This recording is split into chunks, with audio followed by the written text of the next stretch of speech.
ॐ सहनाववतु सहनौ भुनक्तु सह वीर्यं करवावहै तेजस्विनावधीतमस्तु मा विद्विषावहै। ॐ शांति शांति शांति। केनोपनिषद का हम अध्ययन कर रहे हैं। पहले खंड का अध्ययन किया, दूसरे खंड का भी अध्ययन किया, अब हम तीसरे खंड का अध्ययन कर रहे हैं। केनोपनिषद तीसरे खंड में हमें एक कथानक बता रही है। देवासुर संग्राम, देव और असुर का संग्राम के बारे में हमें एक कथानक बता रही है। वैसे तो केनोपनिषद ऐसी कुछ स्टोरियां बताने के लिए नहीं है। उपनिषद पूरा तत्वज्ञान से भरा हुआ है, क्योंकि वो वेद का अंतिम भाग है। मगर तत्वज्ञान जब हम पढ़ते हैं तो हमारे माइंड में कोई चित्र खड़ा नहीं होता है, इसीलिए उसको ज्यादा से ज्यादा ग्राह्य करने के लिए उसमें कुछ कथानक कहना पड़ता है। बहुत सारे तत्वज्ञान ने कथानक से ही हमें तत्वज्ञान बताया है। वैसे तो कथानक यानी हिस्टोरी है, हिस्ट्री है, ये हम पढ़ रहे हैं। हमारे शास्त्रों ने ये बात भी मान्य की है कि जब तत्वज्ञान पढ़ना है तो साथ में इतिहास भी पढ़ना चाहिए।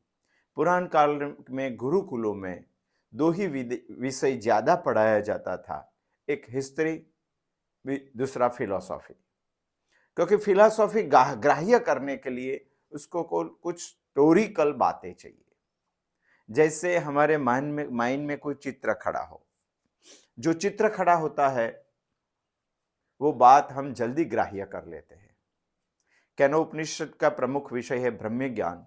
वो ब्रह्म ज्ञान 2 खंड में उन्होंने बता दिया, और वो ब्रह्म ज्ञान हमें ग्राह्य हो जाए, हम इसको ज्यादा से ज्यादा गहराई से समझ सके, इसीलिए तीसरे खंड में केनोपनिषद ने हमें कथानक कहने की शुरुआत की है। कथानक कुछ इसी तरह से है। देव और दानव दोनों के बीच युद्ध हुआ। सारी दुनिया मानती है कि देव जीत गए और दानव पराजित हो गए, मगर केनोपनिषद ऐसा समझाना चाहती है हमें, ब्रह्म ही देवेभ्यो विजिज्ञे, ब्रह्म ने ही देवों को विजय दिलवाई है, ब्रह्म ने देवों के लिए विजय प्राप्त की है। और ऐसा होने के बाद विजय की जो महिमा है वो फल ब्रह्म ने देवों को दे दिया, देवों को महिमा प्राप्त हुई। इनके बाद देव सोचने लगे, समझने लगे, ऐसा समझने लगे ये विजय हमारा ही है, ये महिमा हमारी ही है, ऐसा सोचने लगे। तत् ऐसा एषाम विचक्षणौ। तभी दूसरे मंत्र की दूसरी कड़ी हम अब पढ़ रहे हैं, दूसरा चरण हम पढ़ रहे हैं। इतनी बात होने के बाद तद एषाम विचक्षणौ, देवों के मन में जो बात चल रही थी, देवों के मन में जो भाव था, देवों के मन में जो मिथ्या अभिमान था, जो कर्तृत्व का अभिमान था, वो अंदर ही अंदर था, बाहर नहीं थे। सब देवों ने पार्टी कर ली विजय की, सब बोलने लगे कि मैंने ऐसा किया, उनके पास ये है, उनके पास ये, सब खुद की महिमा गाने लगे। वो भूल गए कि हमारा विजय के पीछे दैवम चेवात्र पंचमम, एक ब्रह्म का भी हाथ है, शक्ति है, हिस्सा है। वो भूल गए और उन्मत्त हो गए, कर्तृत्व का मिथ्याभिमान हो गया। उसको ऐसा लगा कि यह विजय तो हमारा ही है, महिमा तो हमारी है। तभी उनके मन में ये जो चल रहा था, तत् एषाम विचक्षणौ, ये जो चल रहा था ब्रह्म ने जान लिया। ऐसा हमारा भी होता है, हम बाहर से कुछ और करते हैं, अंदर से कुछ और है। मुख में राम और बगल में छुरी, मगर सबको राम दिखाई देता है, ईश्वर को छुरी दिखाई देती है, दिखाई देता। हमारे अंदर क्या चल रहा है वो पूरी बात ईश्वर को मालूम है। ये बताने का उद्देश्य है केनोपनिषद का। आप भी कुछ सोचेंगे, दुनिया को मालूम नहीं पड़ेगा, आपके बगल में रहने वाले लोगों को भी मालूम नहीं पड़ेगा, आपकी घरवाली को भी मालूम नहीं, आपकी पत्नी को भी मालूम नहीं पड़ेगा, आपके पति को भी मालूम नहीं पड़ेगा, मगर ईश्वर को मालूम है आप क्या सोच रहे हैं। बाहर से बहुत अच्छे काम दिखाई दे रहे, मगर अंदर से मालूम पड़ता है कि ये अच्छे काम कौन से उद्देश्य किया जाता है, वो उद्देश्य ईश्वर को मालूम है। ये बताने के लिए केनोपनिषद ने यहां यह शब्द प्रयोग किया है, तद एषाम विचग्नौ। देव के मन में क्या चल रहा था वो ब्रह्म को मालूम हो गया, ब्रह्म को मालूम है। हमारे यहां देवों के अंदर कर्तृत्व का मिथ्याभिमान चल रहा, अभिमान चल रहा था, वो अंदर का अभिमान भी देव को मालूम, ब्रह्म को मालूम हो गया है। ये हमारे यहां इस संसार में भी देखेंगे तो अभिमान करने वाले बहुत लोग हैं। 3 प्रकार के लोग हैं, उसमें से एक प्रकार का जो इंसान है उसको दुनिया जान नहीं पाती है, दूसरे को भी जान नहीं पाती है, मगर पहले को तो जान लेती है, मगर तीनों को जानने की क्षमता ईश्वर को ही है, ईश्वर को है। हमें समझ लेना चाहिए। पहला प्रकार यह है कि कई लोग खुद का जो अभिमान है वो बोलकर अभिव्यक्त कर देते हैं। जैसे कि मैं इस प्रांत का प्रमुख हूं, अभिमान है। मेरे पास इतने सारे पैसे हैं, अभिमान है। मैं सरकारी कचेरी में ये पोस्ट पे खड़ा हूं, अभिमान है। मैंने आज इस साल इतनी ज्यादा आमदनी कमाई, अभिमान है। मैं ऐसा हूं, मैं वैसा हूं, मैं ये कर सकता हूं, मैंने ये कर लिया, मैंने ये प्राप्त कर दिया, मैं सारी दुनिया को चकित कर सकता हूं, मैं उनको पराजित कर सकता हूं, मैं यहां यश प्राप्त कर सकता हूं। ये सब अभिमान है। मगर कई लोग बोलकर अभिमान व्यक्त कर देते हैं। जो बोलकर अभिमान व्यक्त कर देते हैं उनको सारी दुनिया जान जाती है कि वो अभिमानी इंसान है, तो ईश्वर तो जान ही जाएगा। मगर दूसरे प्रकार के लोग बहुत अजीब है, बहुत अजीब। वो कभी भी कुछ बोलते नहीं, फिर भी अंदर से अभिमान रखते हैं। कुछ नहीं बोलते, कुछ नहीं बोलते, बोलते ही नहीं है, फिर भी बहुत अभिमानी होते हैं। जो बोलते नहीं है इसको दुनिया जान नहीं सकती, मगर आप बोलेंगे नहीं फिर भी आप अभिमान करेंगे अंदर से, अंदर से, अंदर से, तो ईश्वर को तो मालूम हो ही जाएगा, वहां भी आप बचेंगे नहीं। इसीलिए यहां एक सेंटेंस प्रयोग किया है दूसरे मंत्र के दूसरे चरण में, तीसरे खंड में, तत् एषाम विचग्नौ। मगर तीसरे प्रकार के लोग बहुत डेंजर है, बहुत डेंजर है। उसको तो कोई नहीं जान पाता है, बल्कि उल्टा जानता है दुनिया, और भगवान तो उसको, ब्रह्म तो उसको, परमात्मा अंतः से जानता है, क्योंकि वो अंतःकरण में बैठा, वो अंतर्यामी है। यही बताने के लिए केनोपनिषद ने दूसरे मंत्र के दूसरे चरण में पहले बात से शुरुआत की, तद एषाम विचग्नौ। देवो क्या सोचकर बोल रहे हैं, अयम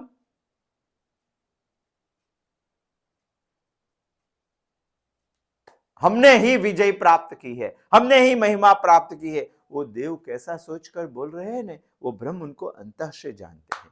तीसरे प्रकार के लोग ऐसे हैं जो ऐसा व्यवहार करते हैं कि दुनिया को लगे वो बिल्कुल निरभिमानी है, उनके पास बिल्कुल अभिमान नहीं है, वो निरभिमानी, ऐसा बोलते हैं। वो बोलते मैं तो ईश्वर का दास हूं, मगर अंदर से अभिमानी होते।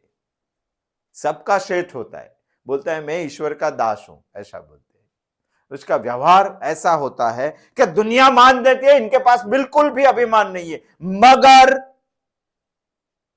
अंतः से बहुत अभिमानी होते। वो सबसे डेंजर लोग हैं, सबसे डेंजर लोग। ईश्वर अंतःकरण में बैठा है, वो सब कुछ जानता है, सब कुछ जानता है। जो बोलता है, बाहर से व्यवहार करता है, मैं निरभिमानी हूं, उसको भी उनके कर्म का फल मिलता ही है, क्योंकि अंतः वो अभिमानी है। एक एग्जाम्पल से समझते हैं, बहुत अच्छा एग्जाम्पल है, गहराई से समझना पड़ेगा, हमें यही बात को बहुत मजबूताई से समझ में आ जाएगी। एक गांव था, गांव में एक सेठ था, बहुत बड़ा सेठ था, दानवीर भी था। गांव में वो एक धर्मशाला भी चलाता खुद के पैसों से। गांव में वो एक अन्न क्षेत्र भी चला था, जो बाहर से आते हैं सब वहां खाते थे, ऐसा वो खुद के पैसों से चला था। उनका बहुत बड़ा एक मकान था, बंगला था, बंगले के सामने एक बहुत बड़ा गार्डन था। वो सत्संग में भी हर रोज जाते थे। सारी दुनिया को ऐसा लगता था कि सेठ बहुत सदाचारी है, सेठ बिल्कुल निरभिमानी है, अभिमान उनको बिल्कुल नहीं है। छोटे बच्चों के साथ भी बैठ जाता था, गांव के गंवार लोगों के साथ भी बैठ जाता। आदमी बड़ा था, व्यवहार ऐसा था, वो निरभिमानी, उनमें बिल्कुल अभिमान नहीं है।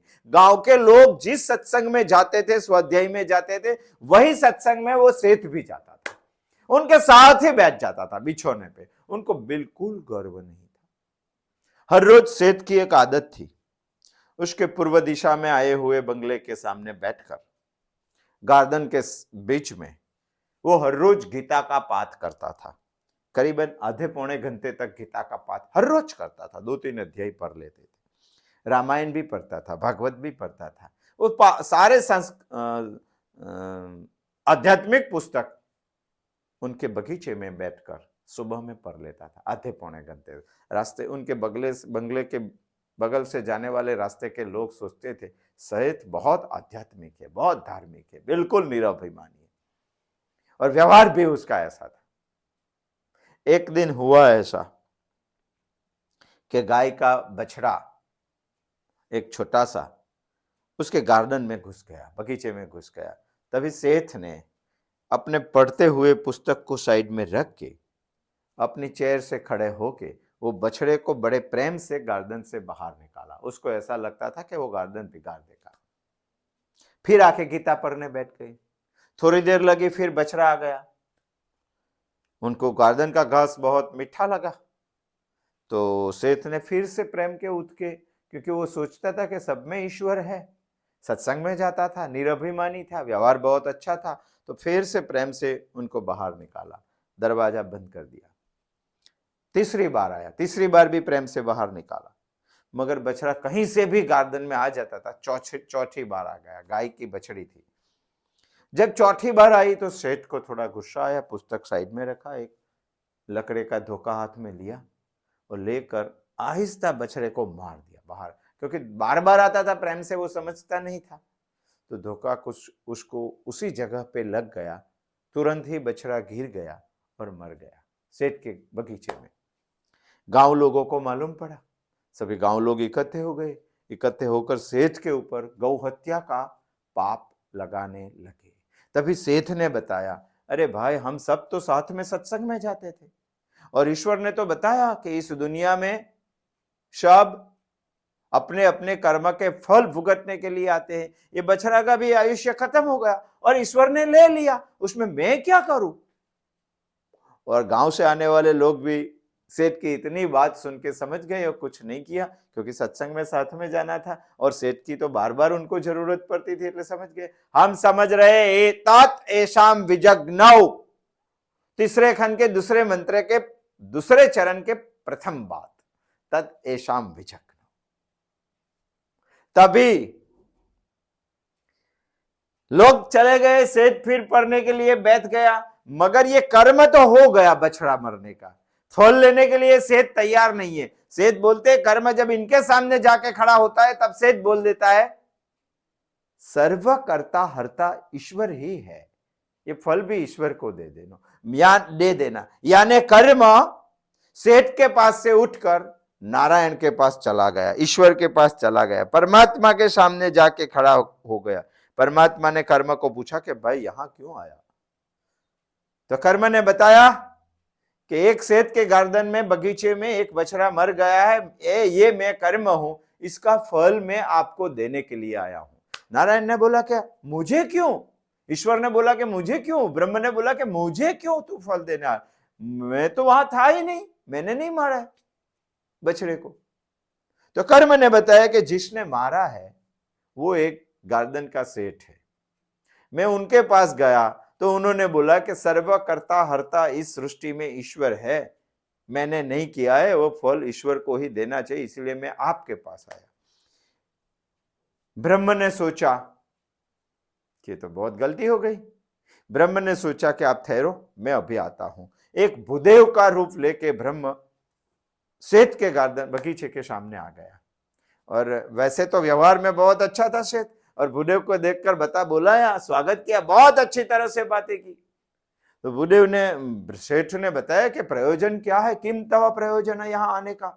तो भूदेव ने बताया कि सेठ जी, मैं तो यहाँ रास्ते से गुजर रहा था, आपका बगीचा देख के बहुत प्रसन्न हो गया, इतना अच्छा बगीचा है आपका, और देखते ही मन भर जाता है। सेठ ने बताया ब्रह्म को, भूदेव को, कि प्रभु इस हाथ से पूरे बगीचों को सजाया है, कौन से फूल कहां रखने हैं, कौन से छोड़ कहां रखना है, वो सब मैं खुद जाकर उसको तैयार किया। 2 साल लगे हैं इस गार्डन को तैयार करने में, कहां गुब्बारा लगाना, कहां फुहारा लगाना, ये सब मैंने तय किया है, इस हाथ से पूरा बगीचा तैयार किया है। इसीलिए मैं हर रोज 1 घंटा, पौने घंटा यहां बैठ के अध्ययन कर, गार्डन में बहुत अच्छा लगता है। भूदेव ने बोला कि सेठ बहुत प्रयत्न किया आपने, बहुत प्रयत्न किया। शागत की शुरुआत का पीना जो देना था वो सेठ को दे दिया, भूदेव को दे दिया। बाद में सेठ ने बताया कि आपको कोई चिंता करने की जरूरत नहीं, आप बहुत अच्छे इंसान है, अच्छा हुआ यहाँ आ गए, पहले तो आपको यहाँ बैठना है तो यहाँ बैठो, पूरा गार्डन मैंने तैयार कर दिया है, दोपहर होता है, आपको यदि भूख लगती है तो मैंने मेरे खुद के खर्चे से इस गांव में एक अन्न क्षेत्र भी खोला है, अब वहां जाके खा लेने का, बहुत अच्छा खाना मिलता है, मैंने बनाया, खुद से बनाया, खुद के पैसों से बनाया, इसमें एक भी पैसा गांव का लिया नहीं है। यदि आपको यहां रुकना है तो 10-15 दिन रुक भी सकते हैं। इस गांव में मैंने धर्मशाला भी बनाई, वो भी मैंने खुद के खर्चे से बनाया, बहुत अच्छा है धर्मशाला, रुकना आप। ऐसी बातें करते करते सेठ और नारायण ब्रह्म दोनों चल रहे थे। चलते चलते चले तो बीच में बछड़ा आ गया। वो बछड़ी को देखकर नारायण ने बताया कि ये क्या हुआ है, ये तो बहुत अच्छी है, स्वास्थ्य से मर क्यों गई? तो सेठ ने बोला कि मैंने नहीं मारा है, तो यहां क्यों आके पड़ गई है? तो सेठ ने बताया कि नहीं, ये यहां बार बार आती थी, धोखा लग गया मेरे हाथ से, मगर सर्वकर्ता हर्ता तो ईश्वर है, इसीलिए नारायण ने ही मारा है उनको। तभी ब्रह्म ने बताया, जब मीठी मीठी बातें आती है तो अप्पा कर देते हैं, जब विष जैसी बातें आती है तो ठुथू कर देते हैं। जो ये गार्डन अच्छा बना तो आपने बनाया, ये अन्न क्षेत्र चल रहा है तो आपने किया, ये धर्म क्षेत्र धर्मशाला चल रही है तो आपने बनाई, और बछड़ी मर गई है तो नारायण ने बनाई। ऐसा नहीं चलेगा, आप बहुत बाहर से बहुत निरभिमानी है, अंतः से आपको कर्तृत्व का अभिमान है ही, ये मैं जान गया हूं।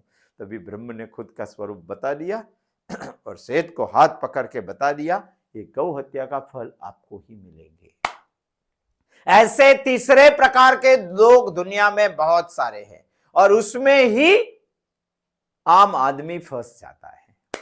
बाहर से बहुत निरभिमानी लगता है, अंततः बहुत अभिमानी है। आपको मालूम नहीं पड़ेगा, मगर ईश्वर को सब कुछ मालूम है, सब कुछ मालूम है, आपके बारे में भी सब कुछ मालूम है। आपका बाहर से व्यवहार बहुत अच्छा है, मगर ये व्यवहार क्यों कर रहे हैं वो ईश्वर को मालूम है। आपकी पत्नी को मालूम नहीं होगा, आपके पति को मालूम नहीं होगा, आपके लड़के को मालूम नहीं होगा, ईश्वर को मालूम है, क्योंकि वो अंतर्यामी।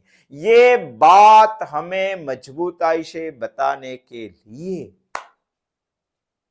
केनोपनिषद ने तीसरे खंड के दूसरे मंत्र के दूसरे चरण की शुरुआत तत् एषाम विजज्ञौ से की है। अरे आप सोचो, देवों के मन में क्या चल रहा है वो भी ब्रह्म जान सकता है, तो ये मनुष्य तो किस झाड़ की मूली है, उनके मन में जो चलता है वो तो जान ही पाएगा, ये सोचना पड़ेगा। ऐसा जानने के बाद ब्रह्म ने क्या किया, ये चरण का दूसरा, ये चरण आगे बता रहे।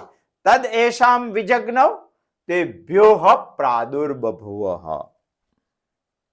ब्रह्म देवों के सामने प्रकट हो गए, उनकी सोच जानकर, उनका भाव, देवों का भाव, तेभ्योः प्रादुर्बभूवत्, देवों के सामने प्रकट हो गए, प्रादुर्भूत हो गए, प्रकट हो गए, साक्षात हो गए ब्रह्म यक्ष के रूप में। शंकराचार्य जी बता रहे हैं कि ब्रह्म देवों के सामने प्रकट हो गए, वो ब्रह्म ने देवों के ऊपर अनुकंपा की है, अनुग्रह किया है, कृपा की है। कैसे? वैसे तो असुरों भी कर्तृत्व के मिथ्याभिज्ञानी थे, मगर असुरों के सामने प्रकट नहीं हुए, देवों के सामने प्रकट हो गए। क्यों? क्योंकि ब्रह्म ऐसा मानता है, ऐसा समझता है, ऐसा सोचता है कि जो सद प्रवृत्ति में जुड़े हुए लोग हैं उनका पतन नहीं होना चाहिए। इसीलिए ब्रह्म ने देवों के ऊपर कृपा की। जो असत प्रवृत्ति से जुड़े हुए उसके मिथ्याभिमान का कोई ब्रह्म को पड़ी हुई नहीं है। उनका पतन हो जाए तो हो जाए, जब भी सर पे लगेंगे तभी वो सोचेंगे। मगर जो सांस्कृतिक कार्य से जुड़े हुए हैं और उनसे जो गलती होती है तो ब्रह्म उनकी गलती पे सुधार करने के लिए उसके ऊपर कृपा की है। इसीलिए ये मंत्र के बारे में हमें ज्यादा सोचने। तेभ्योः प्रादुर्बभूवत्, ब्रह्म देवों के सामने प्रकट हो गए कृपा करने के लिए, उसकी गलती बताने के लिए। बाकी जो असुर है उसकी गलती बताने की भी ब्रह्म को जरूरत नहीं है। ब्रह्मा सोच रहे हैं कि देव कर्तृत्व के मिथ्याभिमान में फंसे हुए हैं, मुझे उसको निकालना है। इसीलिए ब्रह्म ने तेभ्योः प्रादुर्बभूतः, ब्रह्म ने ऐसा सोचा। ऐसा सोचने के बाद ब्रह्म देवों के सामने प्रकट हो गए। ये स्टोरी चल रही, कथानक चल रहा है, हमें सोचना चाहिए। देवों के सामने प्रकट हो गए। ये ईश्वर की कृपा है। हमारे यहां भी कोई बहुत अच्छा इंजीनियर होता है, बहुत बड़े बड़े काम कर देते, मगर एक छोटा काम नहीं होता है। एक छोटा काम जब नहीं होता है तो सोच लेना ये ब्रह्म की इसके ऊपर कृपा है। हमारे यहां कुंभकार होते, बहुत मटके बना देते, घट बना देते, मगर एक बार अभी पकने से पहले बहुत सारे घट बना दिया और बीच में बारिश आ गई। बहुत कुछ करने वाला भी कुछ भी नहीं कर सकता है। ब्रह्म इसको बता रहा है, उसके ऊपर कृपा कर रहा है। बहुत सारे आमदनी खेत से पकाने वाले इंसान भी कई बार ऐसा बोलते, आज मैंने इतना पका दिया, आज मैंने इतना पका दिया, ये साल मेरा इतना अच्छा हो गया। इस साल भी ऐसा हुआ है। अंतिम बारिश जो आई उसमें खेत में रहे सभी क्रॉप फूलने फलने लगे थे, मगर जब जब बारिश चली गई और ठंडियों की मौसम आई, सर्दियों की मौसम आई, तो वो सूखने भी लगी। एक झटका छोटा सा दे दिया। गर्व करने वाले लोगों को और विकास करने के लिए ब्रह्म ने उसके ऊपर अनुकंपा की है। तेभ्योः प्रादुर्बभूवः। ब्रह्म कैसे प्रकट हुआ? ब्रह्म देवों की इंद्रियों से ग्रहण कर सके इतने रूप, ऐसे रूप से प्रकट हुए, इतने दूर। जैसे कि चक्षु इंद्रिय है, चक्षु इंद्रिय करीबन हमारे 1 किलोमीटर से ज्यादा चित्र अच्छा नहीं देख पाते, किसी को 5 किलोमीटर भी दिखाई देता था, मगर कैसे प्रकट हुआ? देवों के सामने, उसके आंख से दिखाई दे ऐसे, उसका मन से सोच सके ऐसे, इतने नजदीक से वो प्रकट हो गया। तेभ्योः प्रादुर्बभूवः, ब्रह्म इतने नजदीक प्रकट हुआ जो देव उनको देख सके। 50 किलोमीटर दूर नहीं, उनके पास यक्ष के रूप से प्रकट हो गए। खुद की योग माया से अति अद्भुत आश्चर्यकारक रूप लेके ब्रह्म देवों के सामने प्रकट हो गए। तद एषाम विजग्नौ तेभ्योः प्रादुर्बभूव। यहां तक आए। बाद में क्या हुआ? जैसे देवों ने विजय प्राप्त कर ली, विजय प्राप्त करने के बाद उसको थोड़ा गर्विष्ठ हो गए, ये विजय हमने प्राप्त किया है, ये महिमा हमारी है, ये उनकी अंतः बात थी। ईश्वर ने जान ली, जानकर ईश्वर प्रकट हो गए। कैसे प्रकट हुए? तेभ्योः प्रादुर्बभूव, उसके सामने प्रकट हो गए। सामने प्रकट हो गए तो हुआ क्या? सब देव तो पार्टी कर रहे थे, विजय का जलसा कर रहे थे, तभी ब्रह्म उसके बीच में, उसके सामने, उसके नजदीक, वो जान सके, देख सके, उतने सामने वो ब्रह्म प्रकट हो गए यक्ष के रूप में। तत् न विजानतः, तत् न विजानतः, देवों को वो समझ में नहीं आया कि ये कौन है, अद्भुत है, आश्चर्यकारक है, मगर हमारे बीच में ये कौन प्रकट हो गया, देवों को सब समझ में नहीं है। तत् न विजानतः। यदि इस दुनिया में देव जैसे लोग भी गर्विष्ठ हो जाते हैं, देव जैसे लोगों की भी अंतः बात ईश्वर जान लेता है, देव जैसे लोगों के सामने भी ब्रह्म प्रकट हो जाते हैं, और देव जैसे लोग भी उनको समझ नहीं पाते हैं, तो हमारी क्या बात है?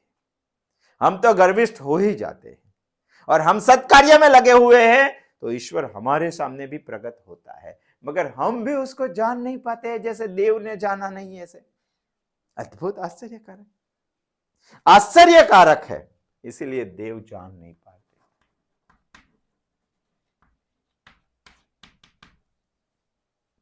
कितनी बातें आश्चर्यकारक है, पहले भी हमने देखा था, आपको फिर से याद दिलवा देता हूं, इसीलिए उनको आश्चर्यकारक कहते हैं। पहली बात है,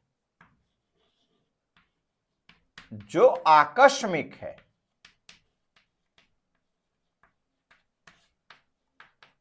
वो चीज हमारे लिए आश्चर्यकारक है। आकस्मिक का अर्थ क्या है वो हमें समझना पड़ेगा।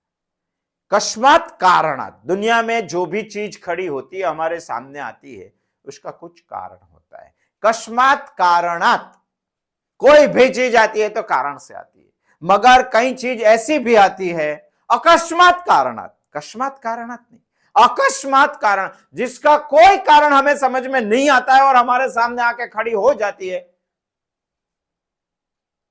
इसी से अकस्मात आया, एक्सीडेंट आया है, कोई कारण से नहीं होता है, समझ में ही नहीं आता है उसी क्षण हमें। ऐसे कस्मात् कारणात् नहीं, अकस्मात् कारणात् ब्रह्म प्रगट हो गए, इसीलिए देवों को समझ में नहीं आया, देव सब देख के उनको आश्चर्य में गरकाव हो गए। दूसरा भी एक कारण है, अदृष्ट पूर्वम,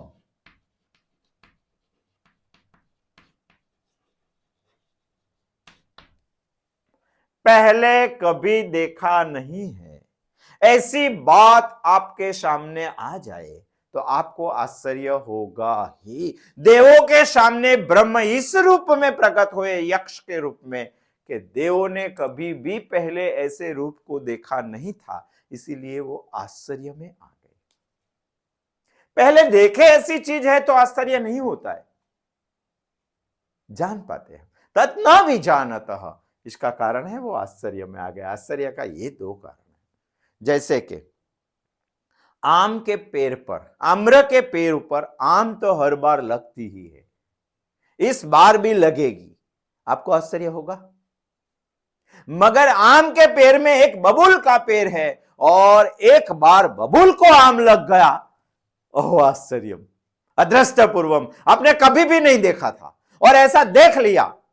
देवों ने कभी भी ऐसा रूप ब्रह्म का नहीं देखा था और यहां देख लिया, आश्चर्य हो गए, वो समझने नहीं पाए और बोलने लगे, या किमिदम यक्षमिति, ये यक्ष यानी आश्चर्यकारक व्यक्ति कौन है, ये महान प्राणी कौन है, ऐसा देव सोचने लगे। बहुत अच्छी स्टोरी केन उपनिषद हमें ब्रह्म जानने के लिए बता रही है। हमें समझना पड़ेगा कि जैसे देवों का युद्ध होता है वैसे हमारा भी कई बार युद्ध होता है, जैसे देवों का विजय होता है वैसे हमारा भी विजय हो जाता है, मगर विजय होने के बाद जैसे देव जैसे लोग, हमारे से उच्च योनि वाले लोग भी ऐसा सोचने लगे कि ये विजय मेरा ही है, ये महिमा मेरा ही है, बाहर से नहीं अंतः से सोचने लगे, तो हम भी ऐसा सोचने लगते हैं, तो हमारा भी अंतः की बात ईश्वर जान लेता है। तो एक क्षणता देव समझने लगे, तब ईश्वर ने जान लिया। तत् एषाम विजग्नो, ईश्वर नहीं जानेगा ऐसी बात छोड़ दो, वो जान ही लेगा हमें क्या चल रहा है। तत् एषाम विजग्नो करके देवों के ऊपर कृपा कर, क्योंकि वो सत्कार्य कर रहे थे, देवों के ऊपर कृपा कर। वैसा तो असुरों का भी था, मगर असुर के सामने वो प्रकट नहीं हुआ, देवों के सामने प्रकट हुआ, क्योंकि हमें समझना चाहिए कि उसके ऊपर उन्होंने अनुकंपा करनी थी, कृपा करनी थी, अनुग्रह करना था। इसीलिए ब्रह्म देवों के सामने प्रकट हो गए, तेभ्योः प्रादुर्बभूव, मगर देव उनको समझ नहीं पाई। तद न विजानत, क्योंकि वो बोल गए, यक्ष के रूप में ब्रह्म प्रकट हो गए थे, तो वो बोलने लगे कि मिदिम यक्ष मिति। अभी आगे क्या होता है, आने वाले बुधवार को आएंगे और इसके बारे में हम बहुत गहराई से सोचेंगे। अस्तु, जय श्री कृष्ण।